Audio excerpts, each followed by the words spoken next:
Coup de pouce pour la planète, top départ. Bienvenue dans cette nouvelle édition de votre émission qui a fait du développement durable son credo.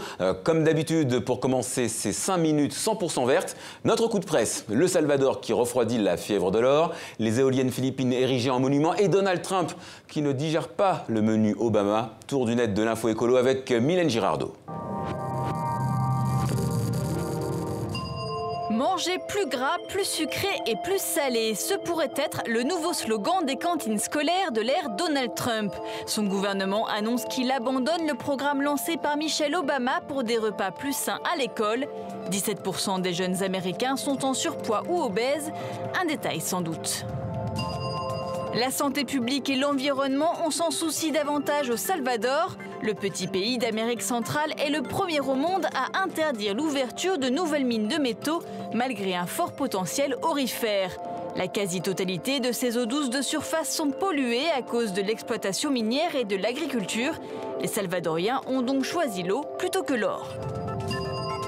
Les éoliennes transforment le vent en énergie, mais pas seulement. Celles installées dans cette province à l'est de Manille génèrent aussi plus de 300 emplois et bientôt davantage. Car ces moulins à vent suscitent la curiosité. Plus de 300 000 personnes sont venues les visiter en un an. Une véritable attraction touristique.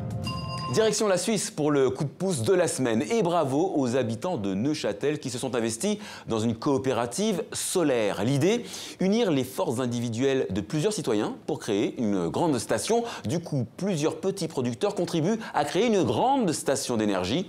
Reportage signé Bastien Lance, Julien Schiffel et Julien Guillaume. Salut Diego, c'est un peu le chantier ici.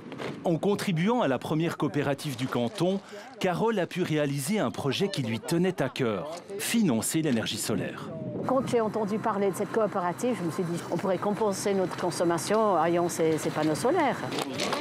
Créée en 2016, la coopérative compte sur ses contributeurs pour investir les toits de la ville. Chacun paye 500 francs minimum, soit le prix d'un panneau et de son installation.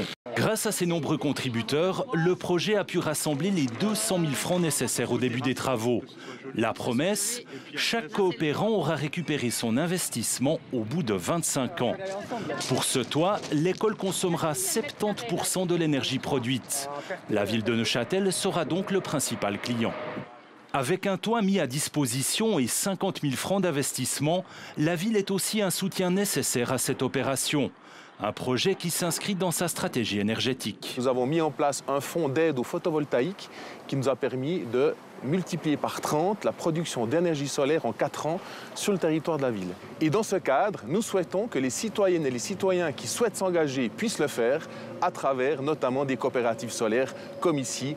Une production d'énergie locale financée par tout le monde. L'initiative semble bien partie pour étendre son action.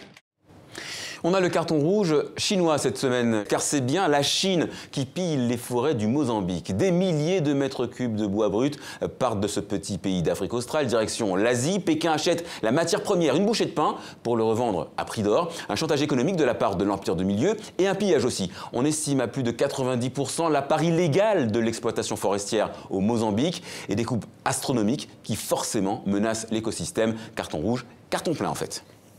Coup de chapeau pour finir à Toby McCartney. Inspiré par une pratique répandue en Inde, cet ingénieur britannique a développé un procédé qui permet d'utiliser les déchets plastiques pour réparer les routes en bitume. D'une pierre deux coups, moins de pétrole pour fabriquer l'asphalte et on recycle une matière qui met des siècles à se dégrader. Il paraît que son invention rend la route 60% plus résistante et qu'elle dure 10 fois plus longtemps. Est-ce que je vous ai dit qu'on a compté 40 millions de kilomètres de route sur toute la planète?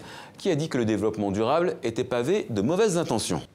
Voilà, c'est la fin de ce coup de pouce pour la planète. On se retrouve très bientôt. On vous attend aussi sur les réseaux sociaux. Moi, je vous dis à très bientôt donc. Et d'ici là, prenez soin de la planète, elle le mérite.